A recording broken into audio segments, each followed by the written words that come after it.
قابل احترام بھائیوں، ساتھیوں، دوستوں، ایک حدیث مبارکہ خطبے میں پڑھی گئی ہے۔ ایک موقع پر آپ صلی اللہ علیہ وسلم خطبہ ارشاد فرما رہے تھے، صحابہ اکرام کے سامنے خطاب فرما رہے تھے۔ ایک بات ہمارے نبی اکرم صلی اللہ علیہ وسلم نے ارشاد فرمائی، ان هذه القلوب تصدع كما يصدع الحديد اذا اصابه الماء۔ فرمایا کہ جس طرح لوہے کو زنگ لگ جاتا ہے، اس طرح دلوں کو بھی زنگ لگ جاتا ہے۔ جس طرح لوہے کی اگر حفاظت نہ کی جائے اور اس لوہے پر پانی گرتا رہے، شبنم گرتی رہے، تو بلا آخر لوہا زنگ آلود ہو جاتا ہے اور اس کی حیثیت کم ہونا شروع ہو جاتی ہے۔ بالکل اسی طرح فرمایا کہ دلوں پر بھی زنگ لگ جاتا ہے۔ اب یہ دلوں پر زنگ کس طرح لگتا ہے؟ ایک دوسری حدیث مبارکہ میں نبی اکرم صلی اللہ علیہ وسلم نے ارشاد فرمایا کہ جب ایک مسلمان کوئی گناہ کر بیٹھتا ہے اور گناہ کر کے توبہ نہیں کرتا، تو پھر اس گناہ کی وجہ سے اس کے دل پر ایک سیاہ نقطہ لگ جاتا ہے۔ انسان خطا کا پتلا ہے، انسان سے گناہ بھی ہوتے ہیں، نافرمانیاں بھی ہوتی ہیں، لیکن اللہ رب العالمین نے توبہ کا دروازہ کھلا رکھا ہے اور توبہ کی ایک زبردست طاقت اس انسان کے بس میں رکھی ہے کہ انسان چاہے تو توبہ کے ذریعے بڑے سے بڑے گناہ کو معاف کرا لے۔ چنانچہ حکم ہے کہ جب بھی کوئی غلطی سرزد ہو جائے، کوئی گناہ ہو جائے، تو فوراً توبہ کرنی چاہیے، فوراً اللہ سے معافی مانگنی چاہیے۔ اللہ رب العالمین تو ہماری توبہ کے ہر وقت منتظر ہیں، اور سچے دل سے ہونے والی توبہ یہ تاثیر اور طاقت رکھتی ہے کہ بڑے سے بڑے گناہ کو صاف اور پاک کر دیتی ہے۔ تو جب بھی گناہ ہو فوراً توبہ کر لینی چاہیے، لیکن حدیث میں آیا کہ اگر ایک انسان گناہ کرتا ہے اور گناہ کر کے توبہ نہیں کرتا، تو پھر نتیجتاً اس کے دل پر اس گناہ کی وجہ سے ایک سیاہ نقطہ لگ جاتا ہے۔ پھر وہ اگلی دفعہ پھر کوئی گناہ کر بیٹھتا ہے، پھر کوئی اسی طرح نافرمانی کر بیٹھا اور توبہ اس نے نہیں کی، تو پھر گناہ کی وجہ سے اس کے دل پر ایک اور سیاہ نقطہ لگ جاتا ہے۔ یوں یہ انسان گناہ پر گناہ کرتا چلا جاتا ہے، اور ان گناہوں کی پاداش میں بلا آخر اس کے دل پر سیاہ نقطے لگتے اس کا پورا دل زنگ آلود ہو جاتا ہے، دل سیاہ ہو جاتا ہے اور کالا ہو جاتا ہے۔ اور جب دل زنگ آلود ہو جائے اور سیاہ ہو جائے، تو پھر اس دل کے برتن میں خیر نہیں آتی، اس دل کے برتن میں اللہ کی محبت نہیں سماتی، نبی کی محبت نہیں سماتی، اور وہ انسان بیچارہ ایمانی اور اصلاحی طور پر پیچھے ہوتا چلا جاتا ہے کہ اس نے اپنے دل کو زنگ آلود کر لیا۔ جب آپ صلی اللہ علیہ وسلم نے یہ بات ارشاد فرمائی کہ ہمارے دل بھی زنگ آلود ہو جاتے ہیں، تو صحابہ اکرام پریشان ہو گئے۔ صحابہ اکرام تو حضور علیہ السلام کی تربیت کی وجہ سے ان چیزوں میں بہت حساس تھے، اعمال کے لحاظ سے، ایمانیات کے لحاظ سے، اور اخروی تیاری کے لحاظ سے، اللہ کو راضی کرنے کے حوالے سے صحابہ اکرام کی طبیعتیں بڑی حساس ہو گئی تھی۔ جب یہ بات آپ صلی اللہ علیہ وسلم نے ارشاد فرمائی تو صحابہ اکرام پریشان ہوئے۔ قیل وما جلاؤها یا رسول اللہ، کہنے لگے اللہ کے نبی، اگر ہم اپنی غلطیوں کی وجہ سے اپنے دل کو کالا کر بیٹھے تو پھر اس زنگ کو دور کرنے کا طریقہ کیا ہے؟ یا رسول اللہ، آپ ہمیں سمجھا دیجئے کہ اپنے دلوں کو پاک و صاف کس طرح کریں، دلوں کے زنگ کو کس طرح دور کریں۔ تو حضور علیہ السلام نے جواب میں ارشاد فرمایا، قال کثرت ذکر الموت و تلاوت القرآن، فرمایا کہ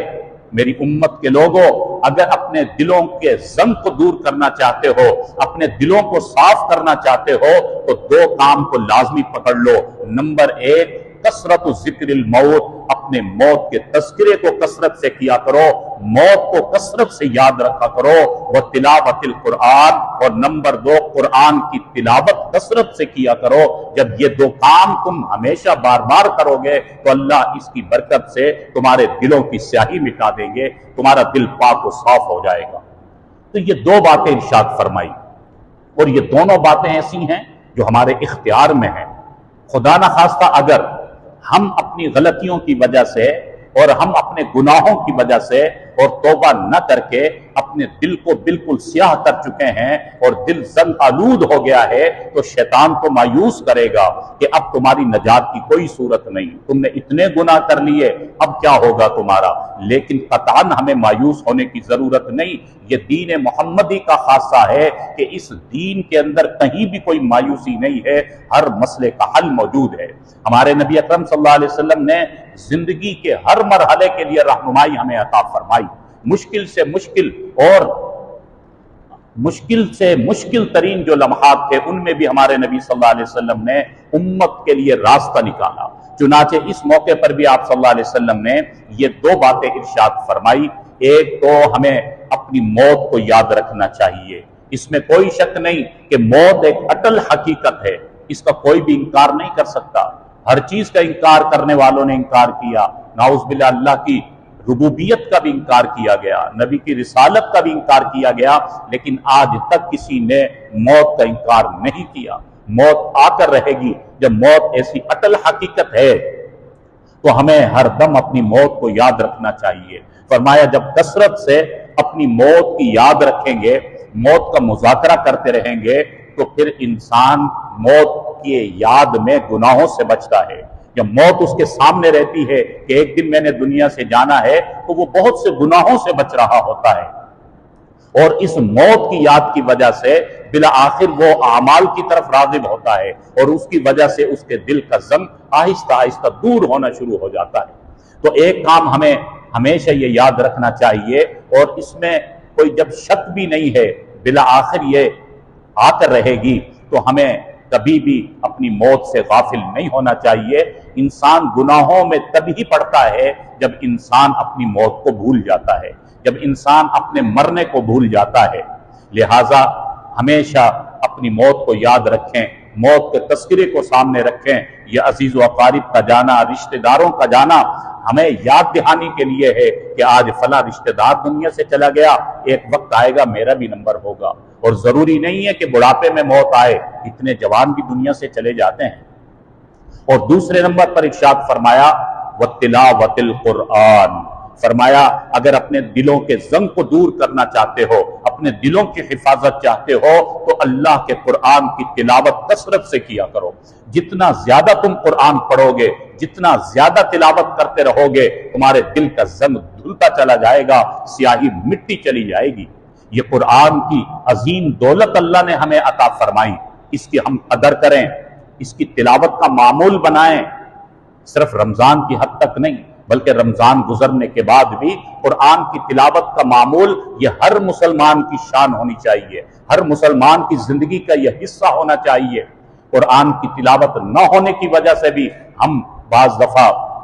اپنے آپ کو دین سے دور محسوس کرتے ہیں۔ قرآن کی تلاوت کے اندر اللہ نے یہ تاثیر رکھی ہے کہ جب جب ہم قرآن پڑھیں گے اتنا ہی زیادہ ہمارا دل اللہ کی طرف متوجہ ہوگا اور اعمال کی طرف رغبت ہوگی، کیونکہ قرآن کی تاثیر سے انسان گناہوں سے بچتا ہے۔ قرآن کی تلاوت کے صدقے اللہ تعالیٰ انسان کو اپنا قرب عطا فرماتے ہیں، اپنی محبت عطا فرماتے ہیں۔ لہٰذا اگر ہمیں اپنے دلوں کی حفاظت کرنی ہے، اپنے ایمان کی حفاظت کرنی ہے، تو پھر روزانہ کچھ نہ کچھ قرآن کی تلاوت کا معمول ہر مسلمان کو بنانا چاہیے۔ کہ جس کو جتنی توفیق ہو، ایک سپارہ روز پڑھ سکتے ہوں، آدھا سپارہ پڑھ سکتے ہوں، ایک پاؤ بھی اگر پڑھ سکتے ہوں، تو جس درجے میں جو بھی توفیق ہو، روزانہ قرآن کی تلاوت کا معمول بنانا یہ ہماری زندگی کا حصہ ہونا چاہیے۔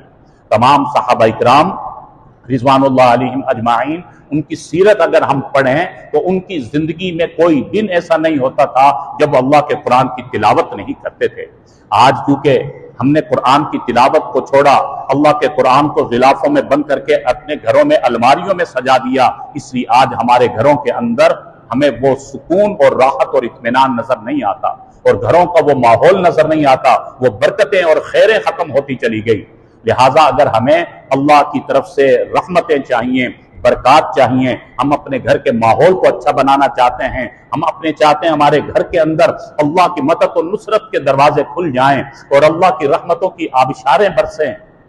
تو اس کے لیے قرآن کریم کی تلاوت ہو، روزانہ قرآن پڑھا کریں۔ تو میں نے جو حدیث مبارکہ عرض کی تھی کہ حضور علیہ السلام نے فرمایا دل زنگ آلود ہو جاتے ہیں تو اس کے حل کے لیے، دل کے زنگ کو دور کرنے کے لیے دو باتیں ہمارے نبی نے ارشاد فرمائی: ذکر الموت، اپنی موت کو یاد رکھو، و تلاوت القرآن، اور قرآن کی تلاوت کا معمول بناؤ، کثرت سے قرآن کی تلاوت کیا کرو۔ جب یہ انشاءاللہ دو معمول ہوں گے تو انشاءاللہ ہماری زندگیوں میں تبدیلی آئے گی اور سکون کی دولت اللہ ہمیں نصیب فرمائیں گے۔ اللہ رب العالمین جو کہا جو سنا ہمیں ان باتوں پر عمل کی توفیق نصیب فرمائے۔ وآخر دعوانا